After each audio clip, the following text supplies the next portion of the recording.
Gouverneur ya ville province ya Kinshasa Gentini Ngobila azwamaki na réunion na bakonzi ya police na bakonzi ya ba institution nyonso eza kotala makambo ya maladie oyo COVID-19 pour ensemble bakoka kozwa mikano oyo etali kobare propagation ya pandémie oyo eza kotungisa mokili mobimba. Boyebi bino nyonso ke commune ya Gombe ezalaki na kati ya confinement pe basololi parce que confinement yango eza kokoma na suka. Batala ba décision nini bakoki kozwa po ete na oyo ekoya lisusu ya bacommune oyo bakokotisa na confinement bayeba eloko nini ya motuya babendi na kati ya confinement ya Gombe oyo bakoki pe koameliore na baconfinement ya bacommune misusu ekoka kosala ke bana ya Kisasa bazala protégé contre pandémie oyo babengi COVID-19. Yango na ba recommandation to ba décision oyo bazwi tango basilisi réunion wana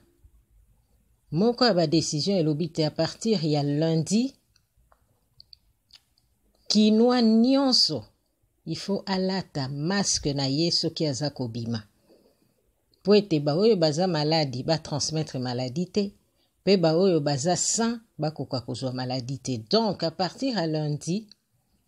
port ya masque to kolata masque ekomi obligatoire. Toyoka oyo gouverneur ya ville ya Kinshasa Gentini Ngobila aza kobakisa na ba décision oyo ebimi na kati ya réunion auti ko présider. Na bandi tozui ba mesure moi ebele. Lokola confinement ya commune ya Gombe ezali prévu ici là lundi, donc à partir à mardi to banda ko déconfiner progressivement. To déconfiner totalement mais to kenango malembe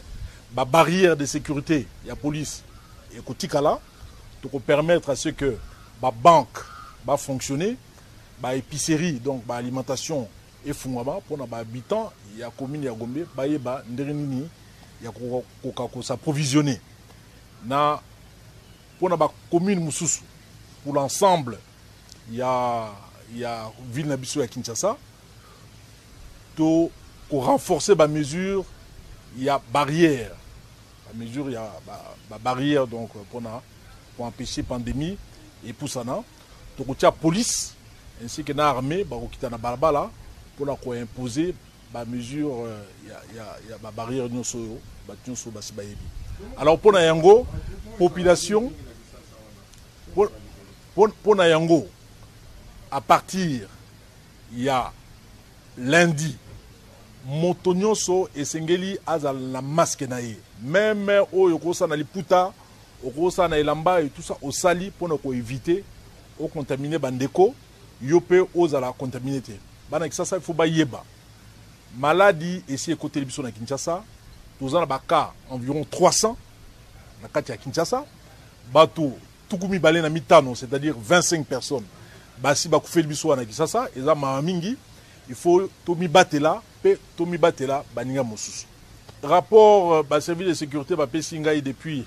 lobby, Babinanga ke bar Mosusu, Badaro Fungwama, na Ninga Kiyanda, donc na Ninga Yakuzu, na Ninga Rubombana, et Sengeli police, Alande la Makambwana, Batu Mosusu, Badaro Melanakata Bandaku na Bango, Basangani Bafsali Babar Nakata Bandaku, ya Rubombana, donc police, à Rolande la Bango, pour Toyeba. Police a retiré mon maboko pe ba futa ba amende na ndenge ekoki na bandi tozui ba mesure moi ebele lokola confinement ya commune ya Gombe ezali prévu ici là lundi, donc à partir à mardi to banda ko déconfiner progressivement to déconfiner totalement mais to kenango malembe ba barrière de sécurité ya police et kotikala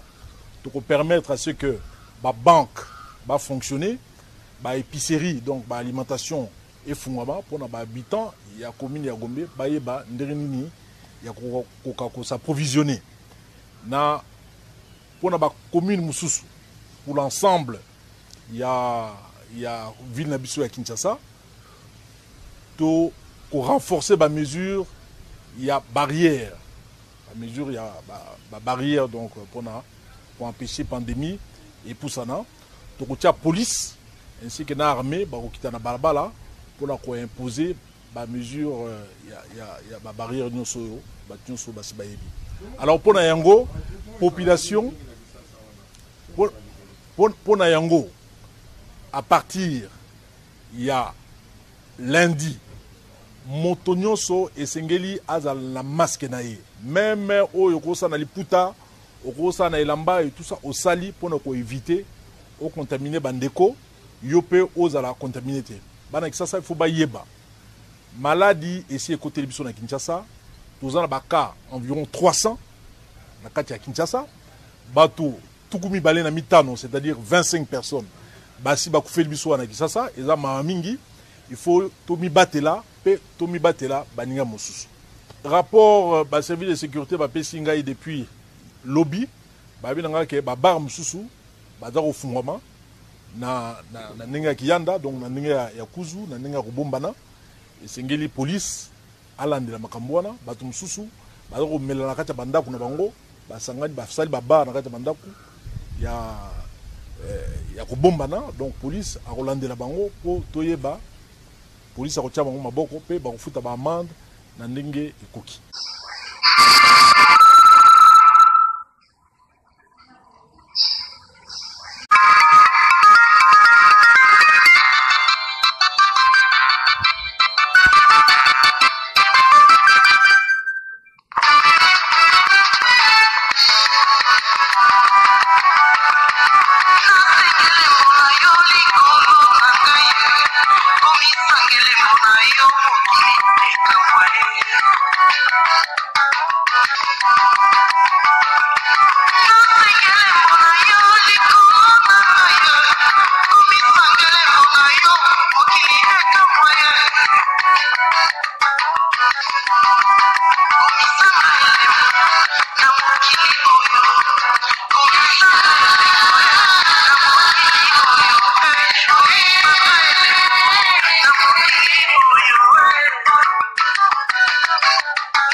Wanesh, Wanesh, Wanesh,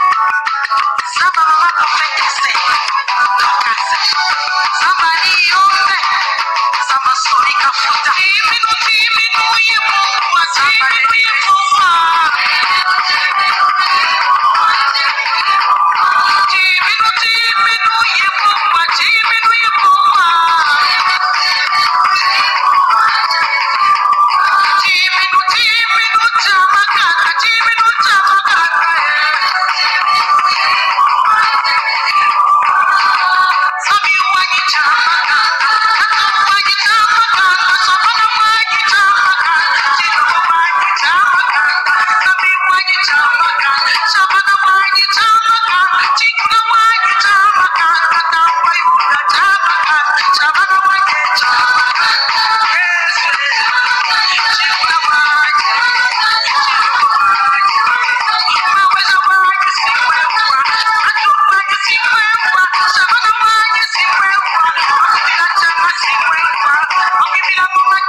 Joshua Machine.